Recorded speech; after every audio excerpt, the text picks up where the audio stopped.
Welcome back to Charlotte Mason Motherhood, the podcast that helps the everyday mother learn a practical application of the Charlotte Mason method. I'm your host, Larissa, and today we are talking about why so many people are using Charlotte Mason's philosophy to educate their families. Usually when I run into other families out and about, when I'm at the park or during the week, and they find out that we homeschool, we have the same back and forth questions that take place. How old are your kids? What grade are they in? Do you use grades? Which curriculum do you use to homeschool? And rather than naming a simple program, I usually have a difficult time trying to answer because I'm forced to sum up the Charlotte Mason method in a sentence or two. It just isn't possible, so instead, I've learned to remember a few key points to share with families after they ask me that follow-up question. Oh, Charlotte Mason, yeah, I've heard of it. Is that a curriculum you can buy? So I've come up with a pretty good automated response of some buzzwords that Charlotte Mason circles use, like we spend lots of time outside and we read literature instead of worksheets, and it's a more gentle approach than traditional school. But in this episode, I want to unpack why the Charlotte Mason method is our preferred way of home educating and why so many other families are so passionate about her philosophy. Charlotte Mason believed that education is an atmosphere, a discipline, and a life. And when she says education is an atmosphere, she means the surroundings in which a child grows up in, the atmosphere, the feeling. Our home and our own habits affect our children immensely. And so when she says atmosphere, that is what she is referring to. And when she says a discipline, she's actually referring to character and how mothers and families can cultivate good character right in their homes for their children through their example, but also through training. And when she says education is a life, she means that education really is a way of living. And I'll get into more of that and what that means later on when we talk about how lessons furnish ideas. But before I do, we first have to define and kind of troubleshoot what is wrong with a typical education. And Charlotte Mason addresses this in her book, School Education. She says there are 4 means of destroying the desire for knowledge. A, too many oral lessons which offer knowledge in a diluted form and do not leave the child free to deal with it. Then B, lectures for which the teacher collects, arranges, and illustrates matter from various sources. These often offer knowledge in too condensed and ready prepared a form. C, textbooks compressed and recompressed from the big book of the big man. And D, the use of emulation and ambition as incentive to learning in place of the adequate desire for and delight in knowledge. Wow, that is such a packed quote, right? And when I read it, it really struck me because as someone who was a public school teacher, I lived this day to day. I definitely felt like this was a good thing that I was doing, over explaining things and really driving the point home over and over to the point where I sounded like a broken record because I was hoping the repetition would help my students gain an understanding. But I really had it all backwards. And this living education that Charlotte Mason offers, that we are offering in our home each day, that is the opposite of what this typical education that she's talking about is. I want to explain what a living education is. So we often hear about the term living books and a living education and living ideas, but what does that mean? So there are a few different facets of a living education. There's obviously living books, and those are books written to make the subject come alive. So a good example of that would be reading for history. I don't know if you went to public school, but I did. And in public school, I remember these enormously thick textbooks. And in them, there were just stories and timelines and dates, all written by a team of writers who were essentially paraphrasing all of the great works that I should have been reading about our country's history or our world's history when I was studying that subject. So a good example of a living book would be the opposite of that. Maybe reading the biography of a Civil War soldier, and it's a narrative style work written from that person's point of view, and you can kind of come alongside that person and see what it was like to live in that time period and really feel what they're feeling. And it really just helps the subject come alive. That's what a living book, its purpose is. And Charlotte Mason believed in using those in her education, and we use them every day. So that's kind of the first facet of a living education, would be the living books. The next one is narration, and that is just allowing the student to tell back what they've learned after listening to a reading or doing a math lesson or engaging in a reading lesson.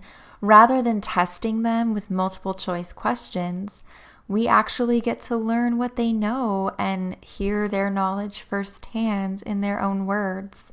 And because of this unique way of understanding a child's knowledge and kind of understanding what they've taken from the text, they can then relate to the content and whatever they are reading, the lesson material, and later on when they go home after a lesson or when they see their father at the dinner table, they can relay their narration to their other family members and share what they're learning rather than answering the question, "What did you learn today?" at dinner, and not really knowing what to say because it's not a multiple choice question. So narration is a really powerful tool, and Mason actually used those in her exams. All of our exams are actually oral exams right now, so there are 0 multiple choice. It is all just a question like, tell me about the Civil War. And whatever my child answers to me orally and tells back to me, that is the answer to their test question, and then it's over for that subject.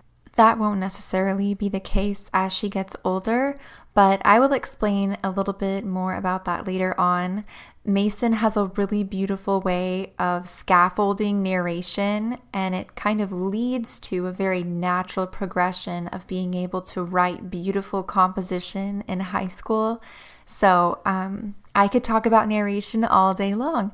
And as a former teacher, it's something that I wish I had known about so much earlier, because it's just it's just like a secret key to a child's mind. And I just get very passionate about narration. So another facet of the living education is lots of time out of doors. And most of the Charlotte Mason mothers you meet will brag about how much time they spend outside, and that is because we are very proud of how often we get out to look at and study and notice God's creation.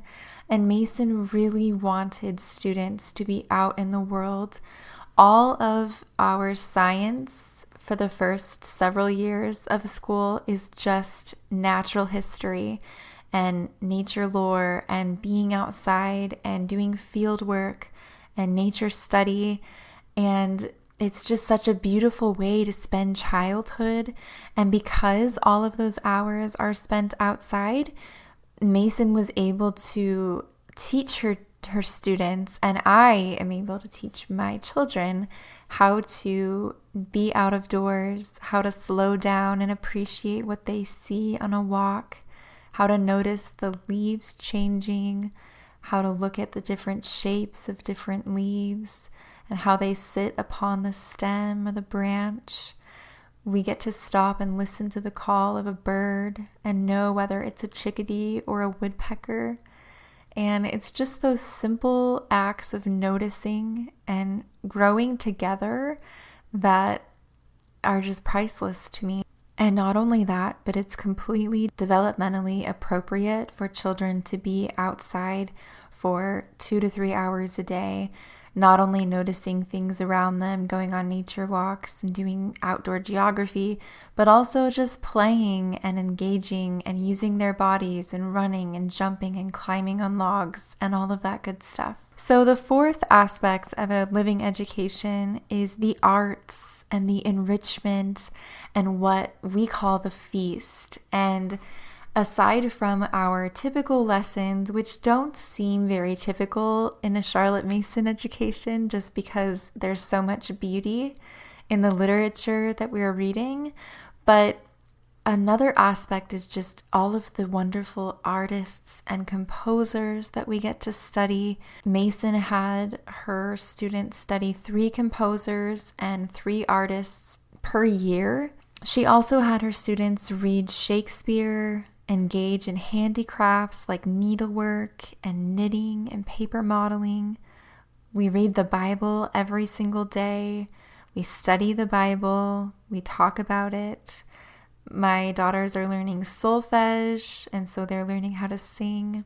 We have musical instrument practice every single day, and they will have learned several foreign languages by the time their education, well, it's never really over, right? Because it's a life, but by the time they are 18, I guess.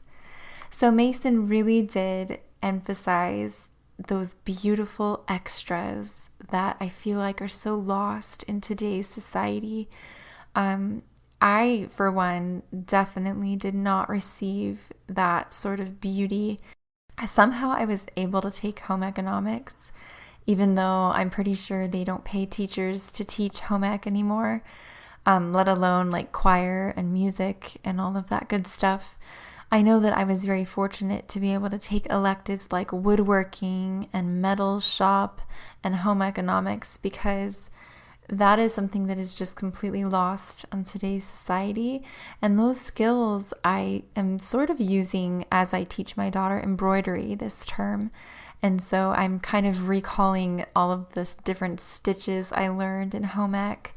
But sadly, I don't think that many children today that are in public school really get an opportunity to do that unless their families are working on it together separately. So that is one aspect of Charlotte Mason education that I feel like is invaluable, and it makes it very unique compared to other ways of educating.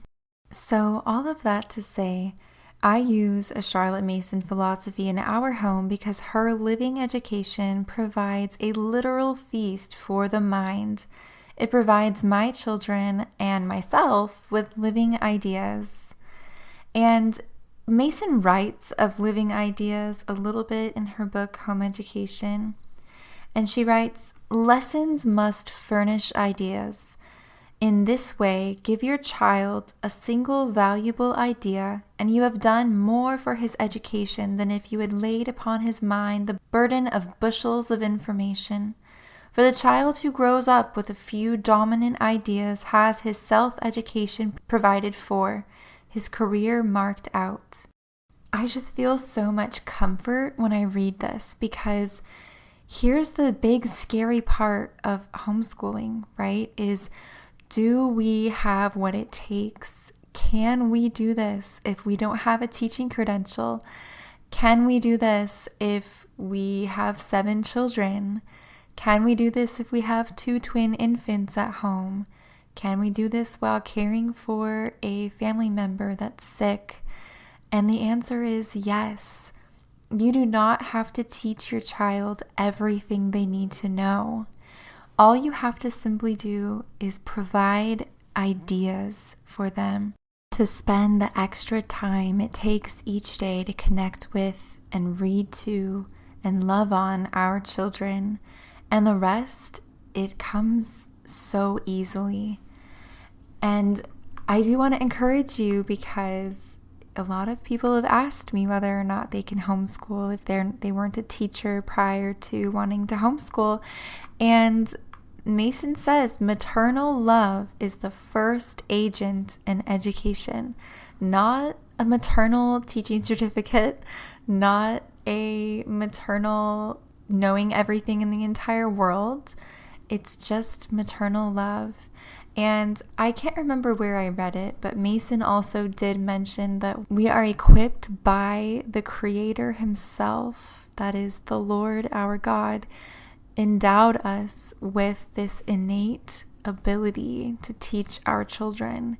We taught our kids to walk and to speak, and most of them we taught how to eat properly at the dinner table. We've taught our children so much in their first few years of life.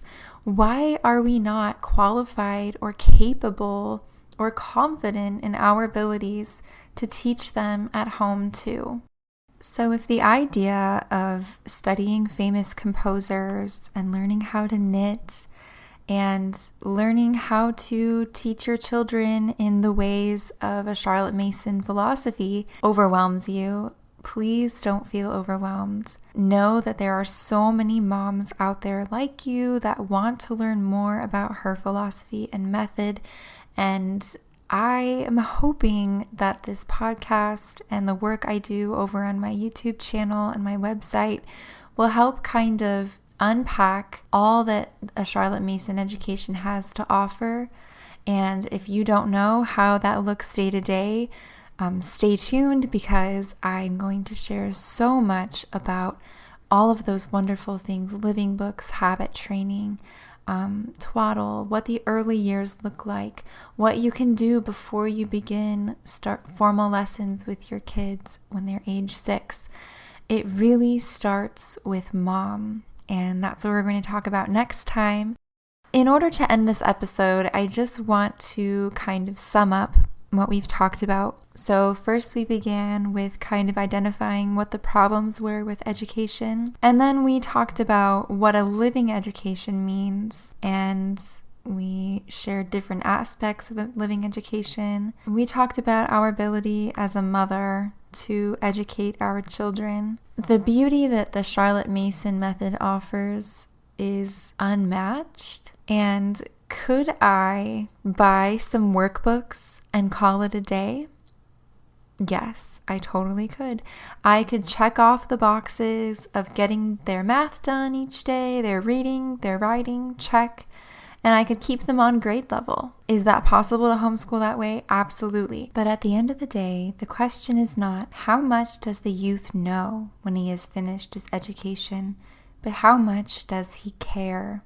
Those are Mason's words in her book, School Education, and they are often quoted because they're just so good. It really drives that point home of, I don't have to teach my child everything under the sun. I just have to teach them how to learn, how to self-educate, and how to care truly about what they are learning. And that is why I am so passionate about sharing this philosophy with other mothers. It truly can completely transform the way that we run our homes and our lives and the way we view our children. And finally, because I'm a believer and I feel that everything we do in our homes should be rooted in Scripture, I want to share this verse that always comes to mind when I'm learning about or sharing about the Charlotte Mason method. It's Philippians chapter 4, verse 8. Finally, brethren, whatever things are true, whatever things are noble, whatever things are just, whatever things are pure, whatever things are lovely, whatever things are of good report, if there is any virtue, and if there is anything praiseworthy, meditate on these things. If we as Christian mothers are teaching our children to notice loveliness, appreciate nobility, practice virtue, we are not only giving them a living education, but we are teaching them to live according to divine law as well. And what more could they ask of us when they look back on their childhood?